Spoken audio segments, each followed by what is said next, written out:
Kita mulai saja ceritanya. Nah, ada seorang supir ambulan, sebut saja namanya Raka. Dia seorang supir ambulan yang sudah 12 tahun bekerja di sebuah rumah sakit pinggiran kota. Ia terbiasa dengan suara sirine, darah, teriakan panik keluarga, pasien-pasien, semua sudah seperti dari bagian hidupnya. Tapi ada satu hal yang tak pernah dia biasakan, yaitu tugas antar jenazah di malam hari. Malam itu hujan turun tipis dan suasana rumah sakit pun terasa lebih sunyi dari biasanya. Jam menunjukkan pukul 2:17 dini hari.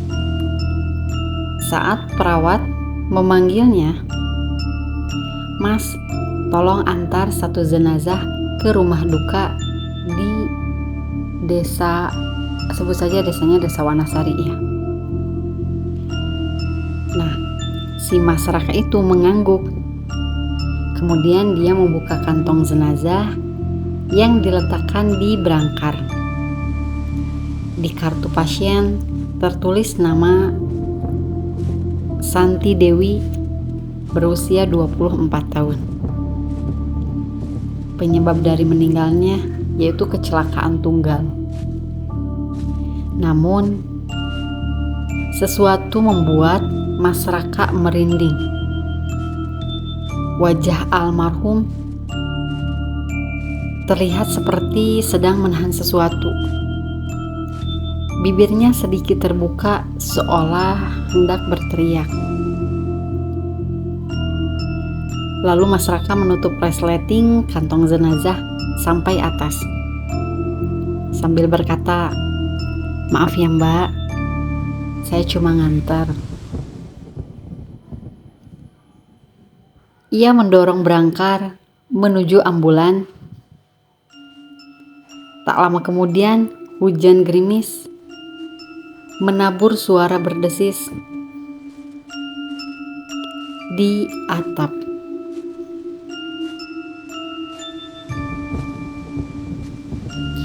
Saat baru memulai perjalanan, begitu mesin ambulan dinyalakan, radio komunikasi tiba-tiba berbunyi pelan.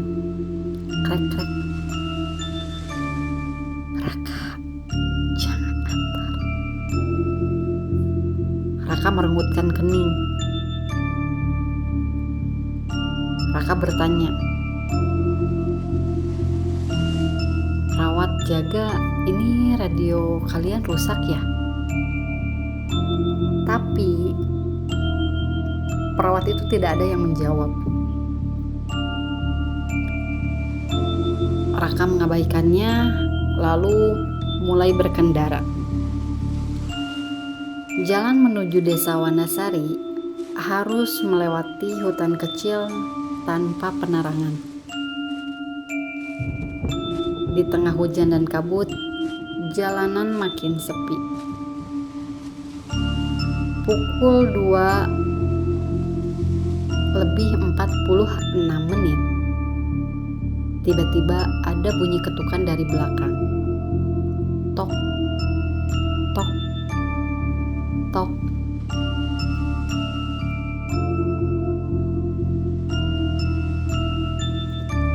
Raka tiba-tiba tegang karena ketukan itu datang dari dalam mobil ambulan. Ia menoleh sekilas melalui kaca kecil di kabin. Ternyata brangkar terlihat bergoyang sedikit. Tapi itu kurang jelas karena posisinya di dalam mobil sangat gelap.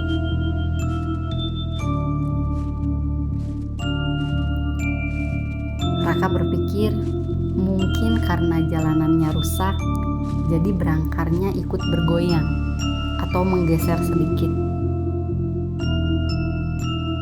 Tapi ketukan itu berubah menjadi gesekan.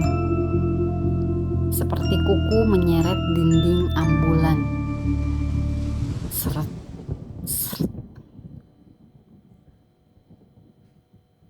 Dan kemudian terdengar suara perempuan tertawa lirih.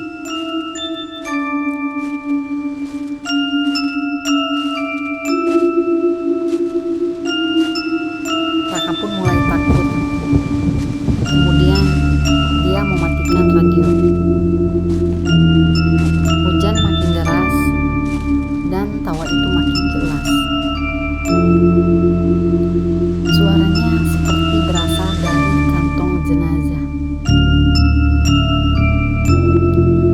Tiba-tiba Mas Raka mendengar suara atasan. Suara itu jelas, lembut, tapi terdengar kosong. Raka hampir menghentikan ambulan. Namun ketika ia menoleh ke kaca, kantong jenazah itu terlihat sedikit terbuka. Resletingnya turun beberapa sentimeter.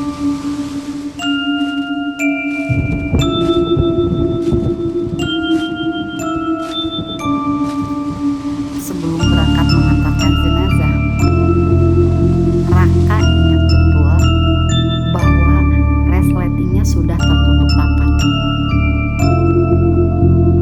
Tiba-tiba ambulan berguncang keras seperti menabrak sesuatu. Raka menginjak rem, mobil kemudian berhenti mendadak.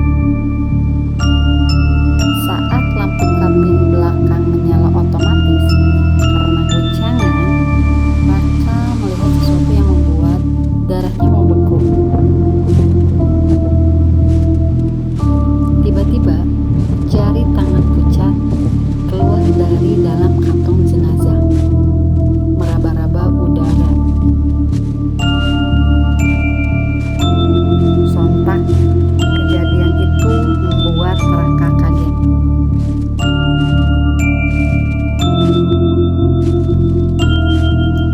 Dengan tangan gemetar, Raka turun dan membuka pintu belakang ambulan. Ini tidak mungkin. Jenazah tidak bisa bergerak. Namun, brangkar itu kosong.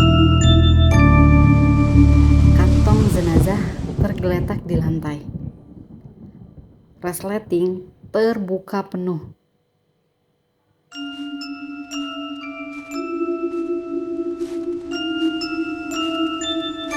Tiba-tiba di belakangnya terdengar suara langkah air menapak tanah basah. Raka perlahan menoleh dan di ujung cahaya lampu ambulan, sosok perempuan berambut panjang berdiri membelakanginya.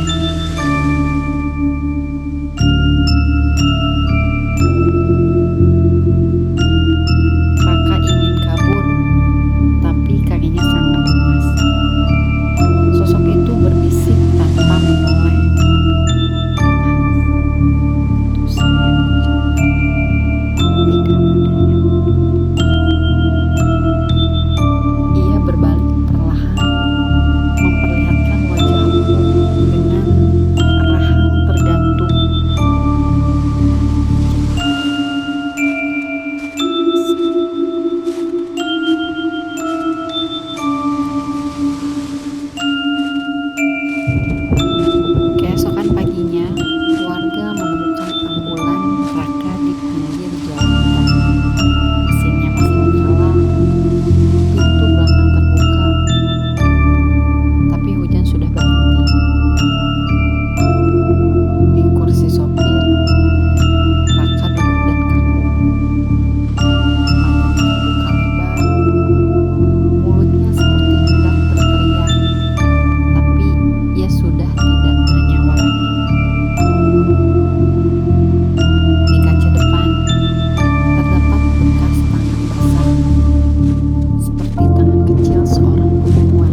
horor kali ini.